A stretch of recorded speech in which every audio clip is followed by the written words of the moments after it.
Towe jayi jlek uwe nu tonton.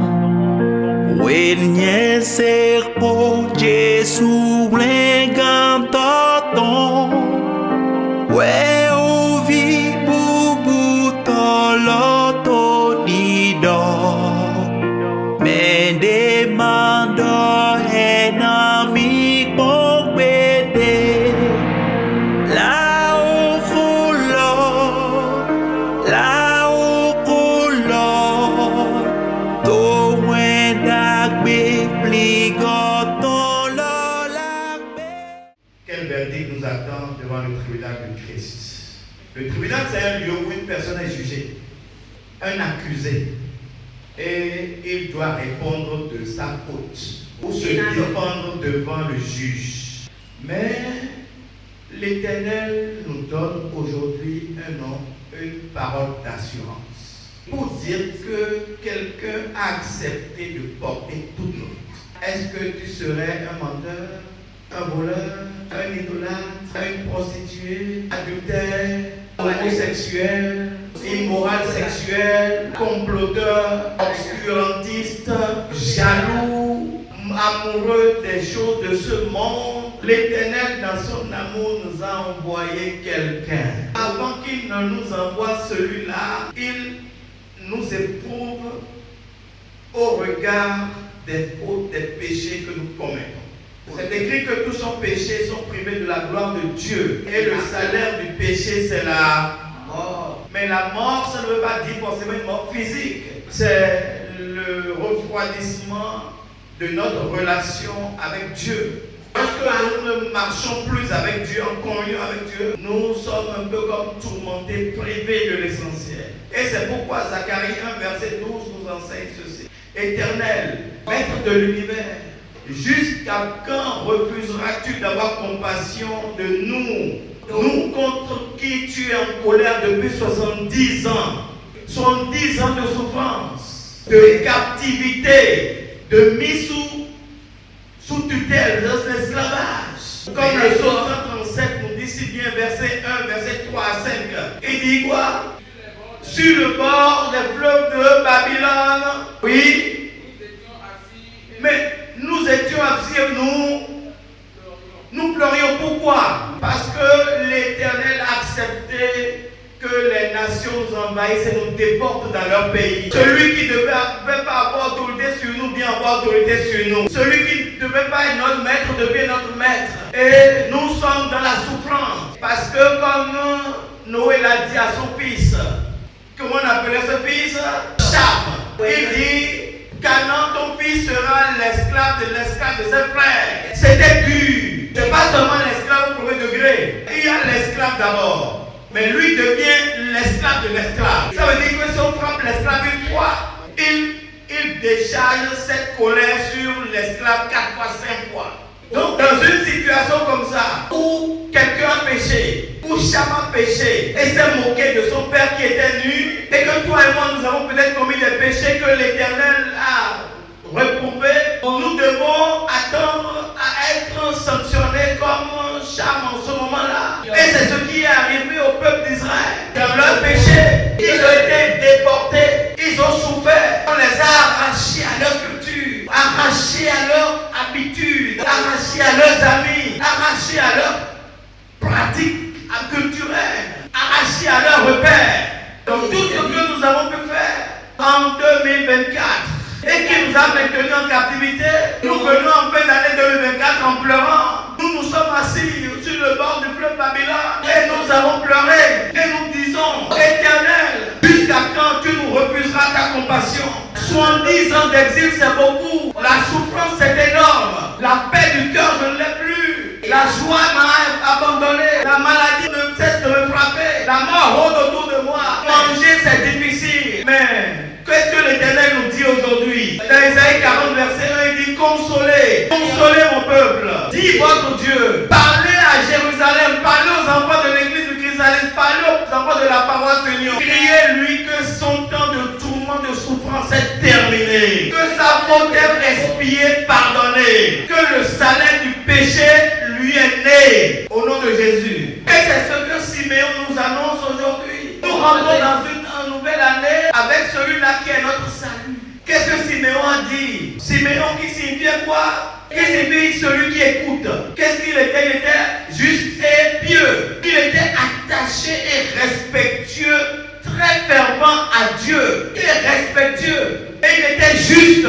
Il respectait les lois, les préceptes de l'Éternel. Mais il était très vieux. Mais il voulait annoncer quelque chose au peuple. Il voulait confirmer un signe au peuple. Et en ce début d'année 2025, c'est le message qu'il apporte à tout un chacun de nous. C'est un message renouvelé. C'est une prophétie qu'il est venu pour nous annoncer. Cette prophétie-là, c'est que il a été divinement averti. Il ne mourrait pas. Il ne mourrait pas sans avoir vu le Sauveur, le salut. Mais d'abord, ce qu'il faut retenir, c'est qu'un juste vieux qui était pieux. Ça veut dire que la piété n'a pas d'âge. La justice vis-à-vis de Dieu n'a pas d'âge. Quel âge avait Jésus? Ce n'est pas une question d'âge. Quel âge avait David? Ce n'est pas une question d'âge. L'attachement à Dieu détermine son intervention pour utiliser. Siméon, son nom est écrit dans la Bible à cause de sa piété, à cause de sa justice. Malgré son âge avancé, il était dans le temple. Il servait Dieu avec droiture. Il nettoyait le temple. Il était peut-être choriste.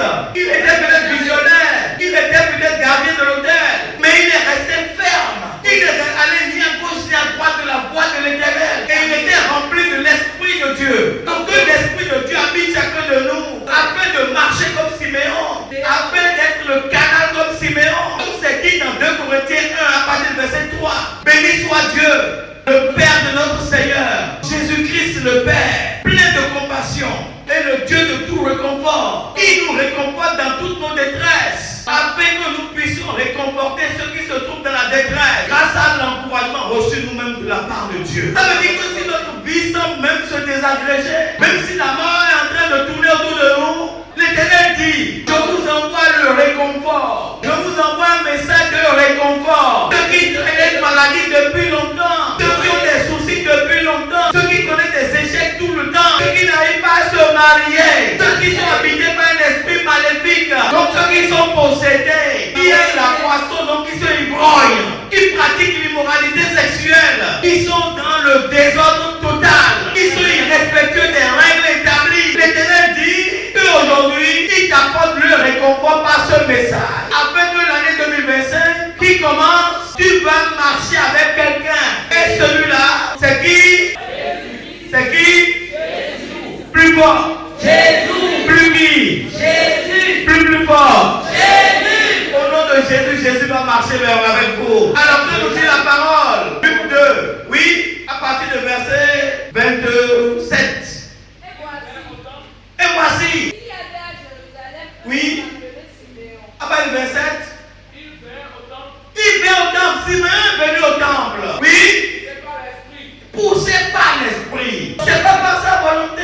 Mais l'esprit de Dieu nous connecte la volonté de Dieu. L'esprit de Dieu planait au-dessus des eaux et a permis de mettre de l'ordre dans ce qui était un chaos, un désordre. Lorsque tu as l'esprit de Dieu, des bonnes choses arrivent. Des bonnes choses rentrent dans ta vie. Tout ce qui est dérégulé se règle. Tout ce qui est désordre s'ordonne. Tout ce qui est chaos revient dans le bon, dans le bel ordre. Aucune sorcellerie ne peut avoir raison de toi. Aucune taquinerie n'aura raison de toi. Les morts, les maladies vont fuir de toi. L'obscurité fuit de ta vie. Et l'Éternel fait venir la lumière. L'Éternel sépare ce qui est mauvais de ce qui est bon. Et il fait émerger de toi vraiment de belles choses qui vont donner gloire à son nom. Il était poussé par l'Esprit de Dieu. Donc il n'a plus sa volonté qui marche. C'est la volonté de Dieu. La volonté parfaite de Dieu. Et c'est cet esprit qui l'a conduit dans le temple. Lui qui avait été déjà averti par l'esprit là même qu'il ne mourrait pas sans avoir vu le loin de Dieu, l'envoyé de Dieu. Alors par la grâce de Dieu, effectivement, il a écouté l'esprit. Et l'esprit, effectivement,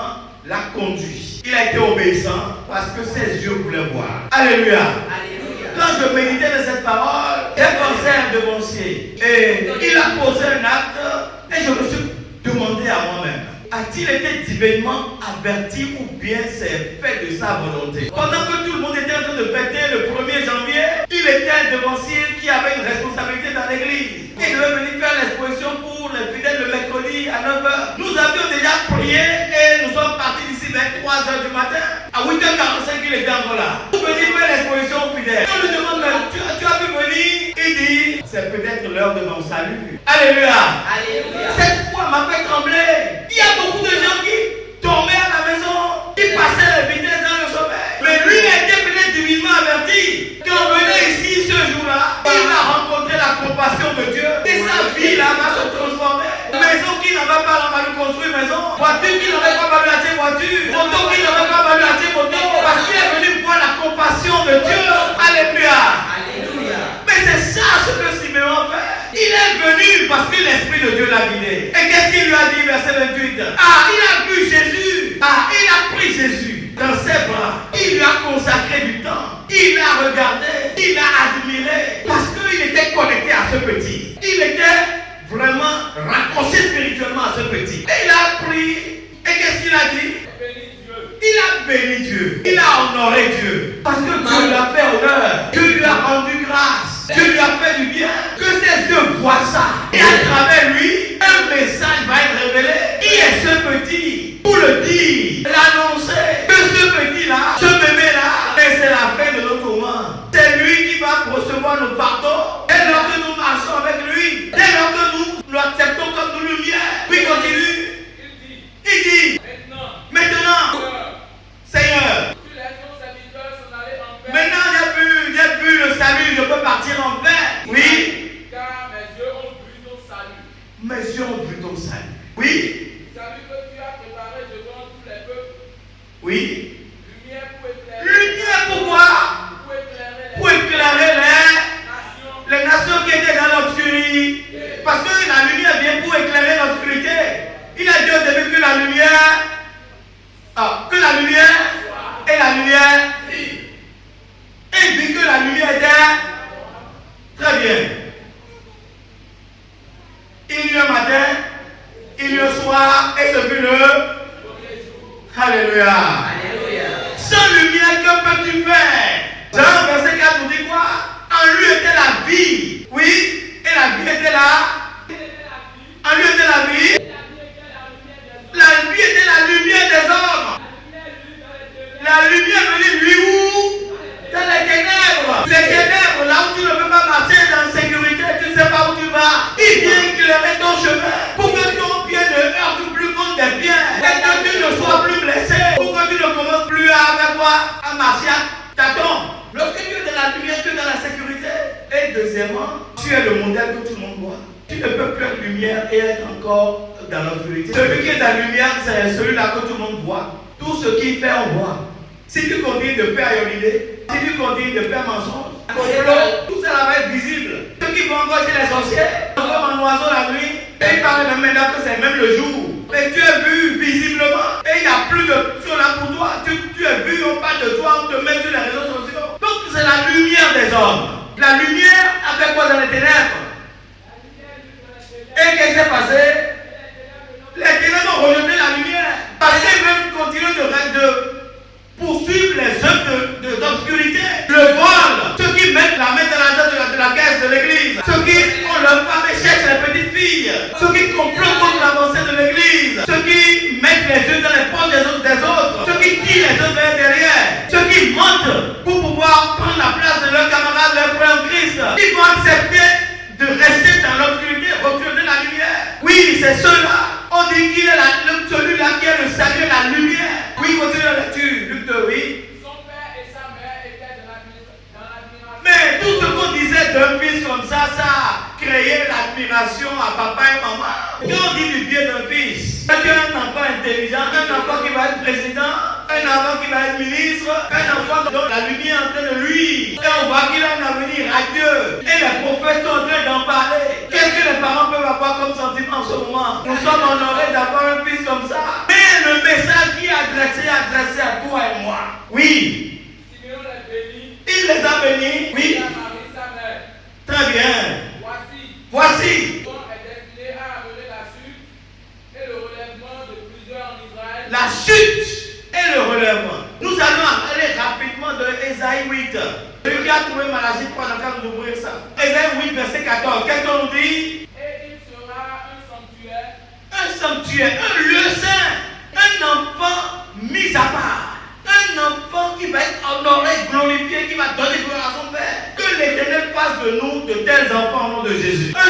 sanctuaire. En lui, il n'y a pas de péché. Il n'y a même pas un élan de péché.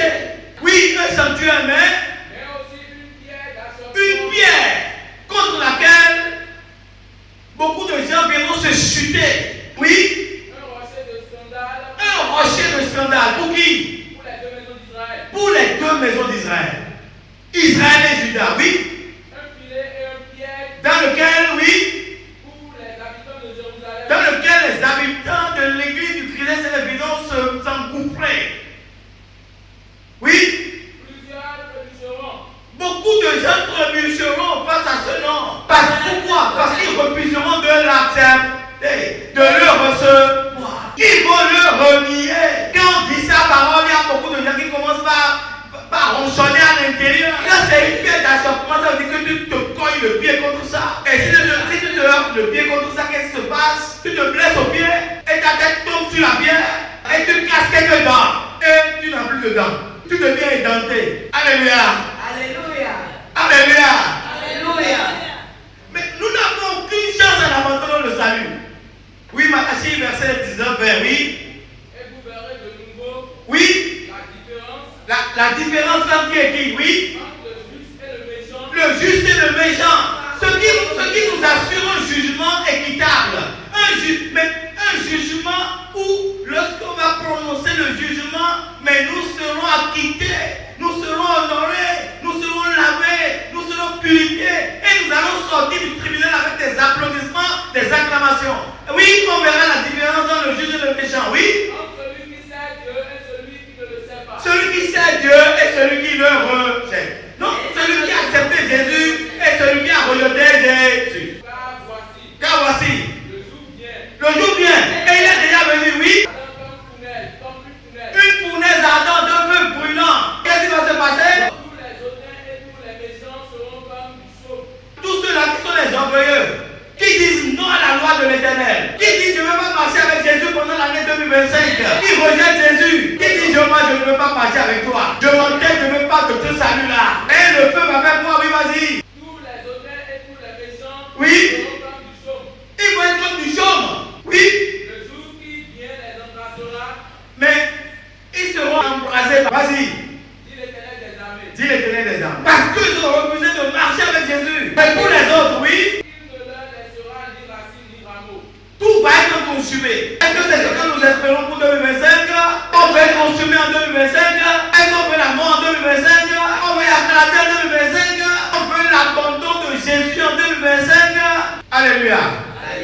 Je n'ai pas entendu. J'ai l'impression que vous êtes encore dans les réflexions. Pour voir si vous allez prendre Jésus ou si vous allez rejeter Jésus. Vous avez accepté Jésus, vous l'avez rejeté. Oui, vas-y. Mais pour vous, mais vous, c'est qui vous? Tu dis moi, tu peux me dire pour moi. Oui, allez-y pour moi. Répétez pour moi, oui. Se lèvera quoi? Le soleil de la justice. Le soleil de la justice. Alléluia. Alléluia.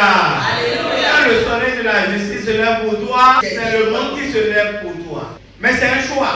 Oui, vas-y. La guérison sera sous ses ailes. La guérison sera où? Sous ses ailes. Le zèle te font voler. Et te font voler haut. Et on te regarde voler en haut. Et dans l'admiration, beaucoup de gens m'ont dit, il a un grand Dieu. Il a un vrai Dieu. Il surplombe tout le monde.